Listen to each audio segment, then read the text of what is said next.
In this video, I'll show you step by step how to bring your images into Premiere Pro and present them in the highest quality, perfectly sized with attractive white borders, and you can do it for multiple images in just a few clicks.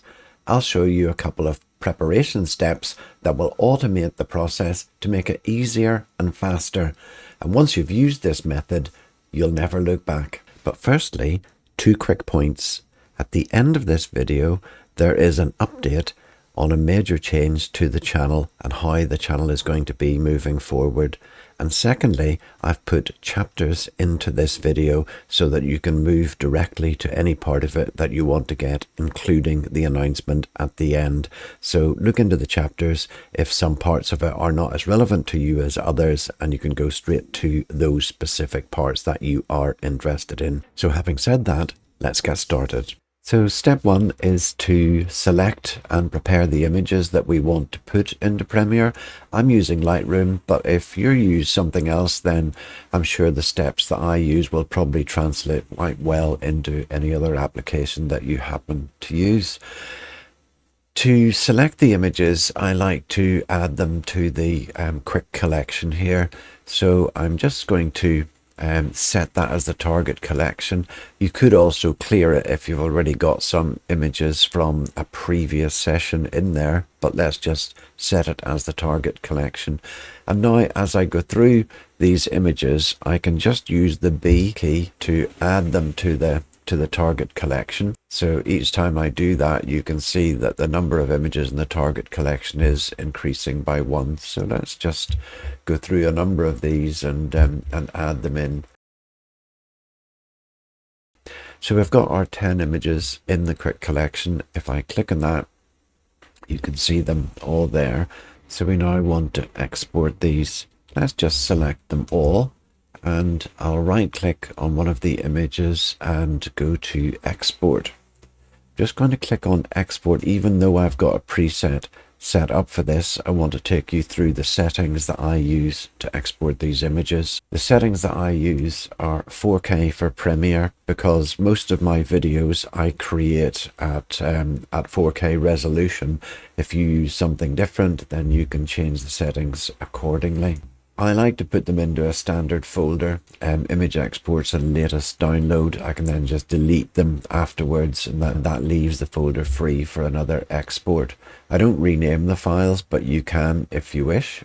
Just going to scroll on down here. I use the image format JPEG and a quality of 80%. Now 80% is not desperately high, but I think it's good enough for displaying on a 4K video. So I think that should be absolutely fine. I don't worry about content credentials since they'll not be seen within the video anyway. The important thing though is image sizing. I resize the images to make the long edge fit to 3840 pixels, which means on a landscape image they're exactly the right size to fill the frame on a 4K video.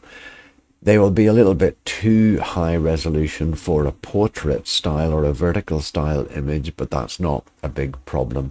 I generally don't enlarge any images that are smaller than that, as we will lose some quality. And I don't worry about the other settings, except for the fact that I like to open the folder that they've gone to once I have exported them. When you've made those settings, you can save that as a preset, and as you can see, I have them saved as a preset 4K for Premiere, so that you can just do it in one go without having to go through this dialog. In order to do that, I just cancel out of that. You would just simply right click on one of the images, go to export, and then pick up your preset. In my case, as I said, 4K for Premiere.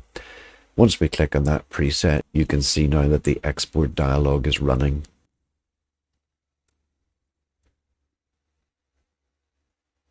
The export has now completed and the folder is opened, and you can see that I've got all the images there. Just open that up, you can see the preview of them. We now want to bring those into Premiere. I've finished with Lightroom now, so we can close that down and I can bring those images into Premiere. I like to keep all my files in Premiere project into one folder. So I'm just going to open the file location of where that project is. I'm going to just tile my windows to make this easier. Now I've got two windows open. The one is where the images have been exported to, and the other one is the project folder for Premiere. I'm going to open up Media and open up Images. I'm just going to take all of these by typing Control or Command A and dragging them to the Images folder in Premiere. And they've been moved across into that folder. We can close down the original. If I just go up a couple of levels, we can open the project and I can import those images into Premiere.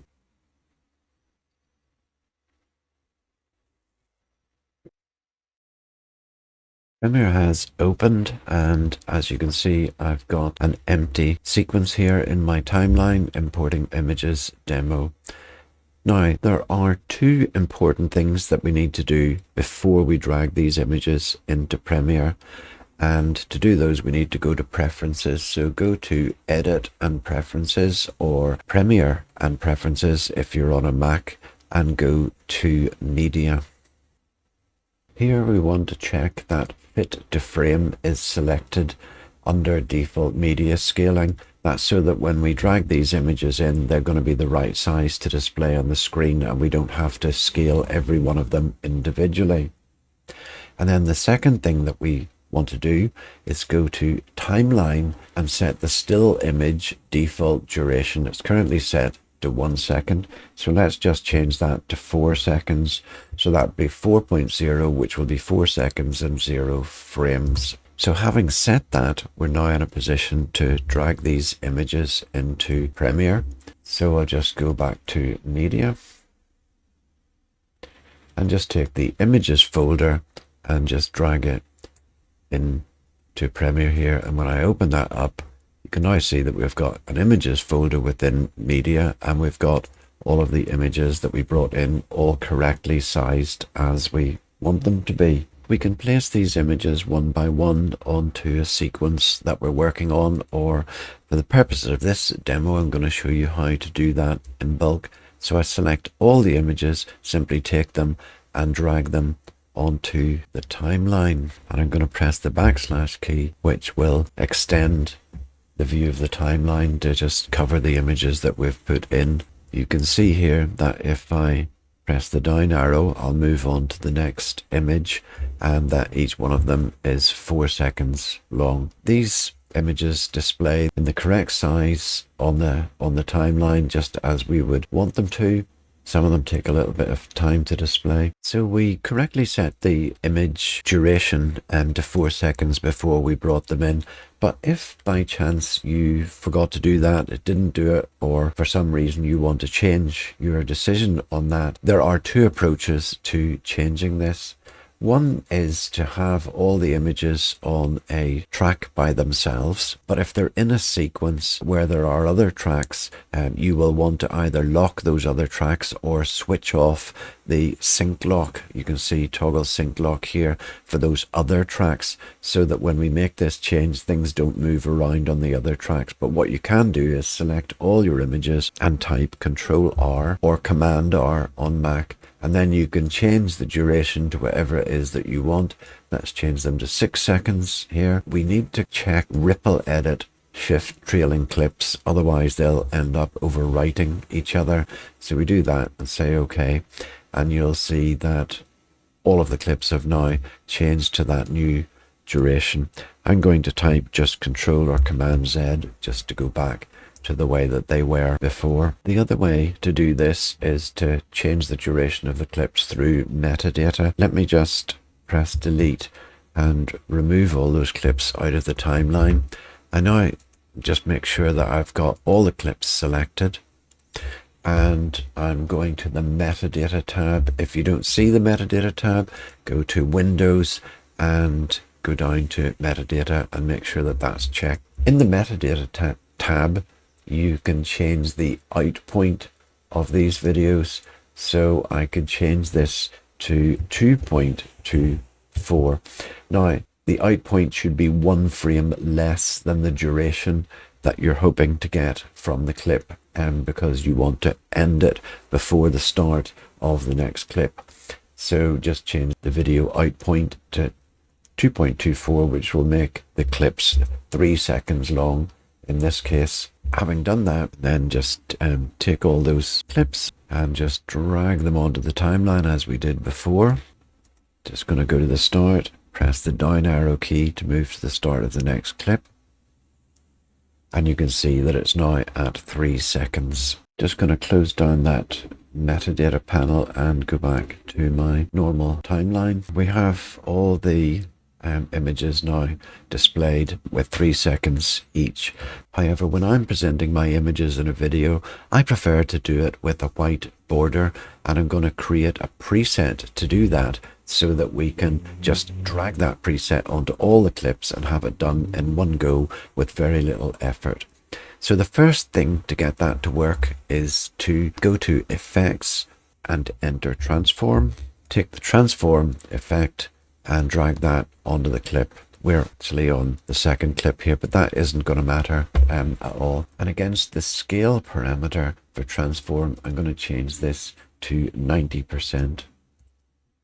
so that the image is shrunk down in size in order to allow room for a white border to be put around it. You can't really do this with the scale parameter because the scale will be different for every image that you have. The portrait ones will be at a different scaling to the landscape ones. So in order to have them all uniformly scaled at 90%, I use the transform function and just add that into it. Next, we want to add the border to this, and in order to do that, I'm going to do it with the drop shadow option. Now, I do have a video explaining how to do this in detail, so I'm going to run through this fairly quickly in this video, but if you want to catch the more detailed version, it's linked above just now. Type drop into the search. We just simply take the drop shadow and drop it onto the clip. Now I want to make some changes to it, and then we're going to duplicate it a few times. So first of all, I'm going to change it to white by typing in the hex code for white, which is 6Fs. I'm then going to change the opacity to 100%. I'm going to change the direction to 0. I'm going to change the distance here to 100 pixels. 100 pixels is the size of the white border that we're going to get in the direction that we've specified here. So 0 is at the top in this case. If you're working on an HD video, maybe 50 pixels will be better, but I'm working on a 4K video, so 100 gives a nice substantial white border. Having done that, I just want to copy that drop shadow and paste it in 3 times. Just close down the first version of it and make the second version, the direction, be 90 degrees. So we've now added the drop shadow on the right hand side. Close that one down, make the direction on the next one 180 degrees. We've added a drop shadow at the bottom, and now take the last one and make the direction on that 270. And we've added a drop shadow all around it. So that's everything that we need to add the drop shadow onto this image. So what I'm now going to do is just condense all of these. I'm going to select transform and the drop shadows. So I'm holding down the control or command key and selecting them all, and I'll right click on those and say save as a preset. I can give the preset a name. I'm going to call it transform and border and click OK. That preset will now be in the presets bin. I just need to close down the set search bar, and you'll see that I've got transform and border. So I can add that to any of these images as I wish. So say I want to add it to these remaining images, simply take the preset, drag it onto them, and there immediately you have the border in all of them. Haven't done the first one yet, so I'll just drag that on, transform and border, and now we have the border put on all the the images that are there. Once you've made the preset, you never need to do it again, so you don't have to go through all of that process. So now you've got a preset for exporting your images out of Lightroom, and you've got a preset for adding the borders and displaying them nicely in Premiere. The final thing that you might want to do is to select all of those images and type Control or Command D, which will add the default transition to them. Now, if I play the timeline, each image is about 3 seconds, and you can see that there's a nice transition between each one of them. So I hope you found that useful. It should seriously speed up your work, and once you have those presets made, I don't think you'll present your images or import them into Lightroom and manage them in any other way. Hello everyone, I'm Peter McClintock, and welcome to the last ever edition of the Video Darkroom. But don't worry, the channel isn't disappearing. I'm just giving it a refresh and changing its name to my own, Peter McClintock. Why the change? Well, the Video Darkroom started with a main focus on video, obviously, but it's grown a lot since then. And now we're diving deeper into photography, and I want even more freedom to explore all sorts of topics that I think you'll find interesting and helpful. So what can you expect from the channel moving forward? Well, more photography content for one thing. I'm excited to explore interesting locations in and around London and share their photo potential with you, places that you might want to visit. As an example, check out this video of Cold Drops Yard, and hopefully a photo adventure that we can take together. There'll be travel vlogs. Remember the Sony RX1 experience in New York, also linked above. So expect more travel and similar videos. There'll be tech talk. Like many of you, I'm a tech lover, and we'll be discussing cameras and lenses and all sorts of the latest photo tech.